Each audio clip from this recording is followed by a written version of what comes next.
gonna take myself a piece of sunshine and paint it all over my sky, yeah. Be no rain,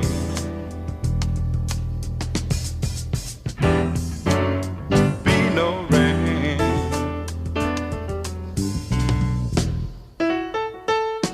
I'm gonna take the song from every bird and make them sing it just for me, yeah. Birds got something to teach us all about being free, yeah. Be no rain. Good morning. You just heard I Think I'll Call It Morning by Gil Scott-Heron, the theme song for Randy's Rant, a Boomer and X podcast series. Good morning, and I think I will call it morning. This morning's Randy's Rant is concerning one of the most pressing issues in our society today, and that is guns. The perception is that guns make us safer, but the reality is we have become a very violence-prone civilization, society, country. This cannot be denied when we look at the shooting of the young child on the freeway in Orange County recently, or the shootings that are taking place daily, so much so that they're called mass shootings. So we don't have to really provide anything but reality in terms of what's actually going on in our country about guns. Basically, this is a violent civilization, and we at times do not know whether we want to be Matt Dillon or Bob Dylan. And so let's look at the Second Amendment. It's above my pay grade, but what does the Second Amendment actually say? It says a well-regulated militia being necessary to the security of a free state, the right of people to keep and bear arms shall not be infringed. It does not speak to the types of arms that have so far proliferated our society in recent years, the automatic weapons that have the capacity to kill many people at once. It is truly a battlefield weapon. It is not, I'm sure, what the framers of the Constitution had in mind when they talked about civilians being able to walk around with guns, but that's above my legal pay grade. Guns affect us in so many different ways, and so with the Second Amendment, basically, we got the Constitution on the run, and so we're able a lot of times to consider that we're able to carry these weapons because the Constitution explicitly allows us to, but that is yet to be totally confirmed in today's context. Pretty much the larger concern that I have because of my involvement in the inner city communities and primarily what affects African American people in those communities is the idea that guns in the ghetto, most are used in violent crimes that are not registered. And there's this general attitude. Gil Scott-Heron so poignantly in his song Gun said that brother man living in the ghetto where the danger is sure enough real, and I lay your 9 to 5. He's walking with steel because he's afraid of gangsters messing with people just for fun. And he don't want to be next. He's got a family to protect. So just last week he bought a gun. Also in the inner city or the ghetto, as has been said, every channel I stop on has got a cop on. And Saturday night just ain't so special. And then across town, in white communities, 80% of all white male homicide is with a gun.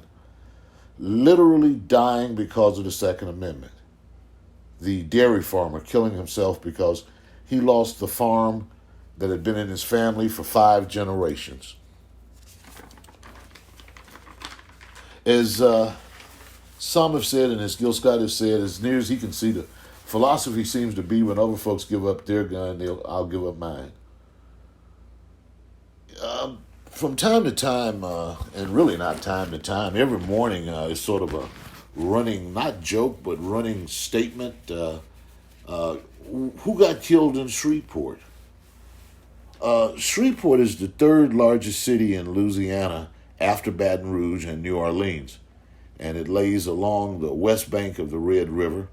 In 2010, it had 199,311 people, and in 2019, it was estimated to have 112. So basically, they're losing people. Well, you wonder why? Well, 52.76% per thousand deaths per residence. In other words, a crime occurs every 45 minutes in Shreveport. And Shreveport is the eighth most dangerous city in the United States, meaning 92% of U.S. cities are safer than Shreveport, and 8% of the cities are more dangerous. Big city violence basically has come to small town America. Just last week in an adjoining town in Texas, Marshall, Texas, approximately 23,000 people, there was a carjacking in broad daylight. And I suspect this is an ominous warning about becoming desensitized to violence. What are the stats looking at a city like Shreveport? Well, homicide is obviously increasing dramatically, and the city is in a great quandary on what to do with it. And the African American community may be responding in some way very similar to other communities. There's been a 58% in blacks buying guns since the pandemic, according to Tiffany Cross of MSNBC. And there's sort of, in general in our society, these COVID-19 cowboys who fear of who is us, black people, and the coming of Helter Skelter, which is sort of a prediction that this out of control violence and crime will result in people basically drawing the walls around them and waiting for some type of race riot. It cannot be denied, as H. Rap Brown once said, that violence is American as cherry pie. You know, I can't help but reflect on the level of violence I witnessed in Los Angeles in early 90s and through 2013. Having sent 10 to 18 death certificates in the 28 years in my job as a probation officer, and all were black or Latino and under 18, with all being killed by, quotation, gunshot wound by unknown assailant. And that's what we call a drive-by. You know, there's some answers to what we can do to work with these mid-range cities like Shreveport, and as well as very large, violent cities like Chicago. But looking at a city like Shreveport, there are some answers, but you would probably be sued by the National Rifle Association if they were to ask the U.S. Justice Department and state law enforcement to make it a 5-year sentence for possession of an unregistered firearm, period. And also the city of Shreveport could call for a gun reduction summit like I participated in Hawthorne, California during my career with local politicians, law enforcement, and community-based organizations, especially those working with gangs. Shreveport may not have gangs, but it has a gang culture or gang mentality.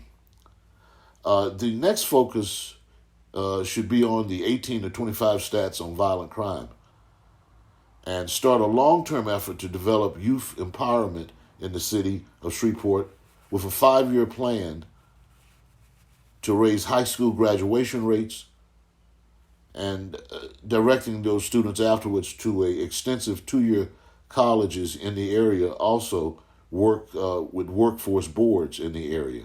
Finally, there have been many prayer vigils, but the faith-based organizations could or should take the lead in rites of passage consortiums for underserved youth. And every Shreveport police officer should have federal-driven training in de-escalation techniques.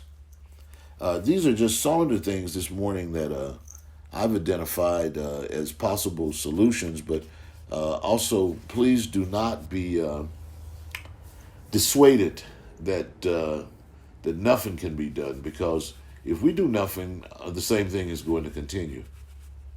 We want to be focused as a part of the LaFall Group on providing answers, but also data and also information such as I gave you this morning about this issue of guns in our community and in our society and in our country. We're going nowhere fast until we deal with this issue, as like many other issues that we bring about in our podcast. So today, say a prayer for a nation that is struggling with this gun thing. Certainly vote legislation that is aimed at gun reduction and gun registering. Certainly advocate with every politician that you see. Make it a priority that he can't walk away from and worm his way out of about when you confront him about these issues of guns, and give him specific stats about what gun violence is doing in his district, and simply ask him, what are you doing, either by email or in person. Then we have to be in the streets with the prayer vigils and with the community, agitating to let those who are considering or who are perpetrating violence in our communities, that they will not be tolerated. And then we also have to educate. We have to somewhere find a rites of passage based program such as the Manhood Manual for African American Boys and Young Men, designed by Dr. Chestang from Wayne State University. I found to be an effective tool in educating young people about who they are as members of our community and society and country. And then finally, we have to boycott those businesses that continually are callous in their sale and distribution of firearms and ammunition. That they must know that once they sell this deaf equipment, basically, that they bear some responsibility. No different than a bartender who is serving inordinate amounts of liquor to an already intoxicated patron, and he goes out and has an accident and harms someone. So this is Randy's rant this morning, June the 9th, and I hope you've had have gotten some positive benefit from this listening experience. And so once again, I would say peace be with you, and have a good day.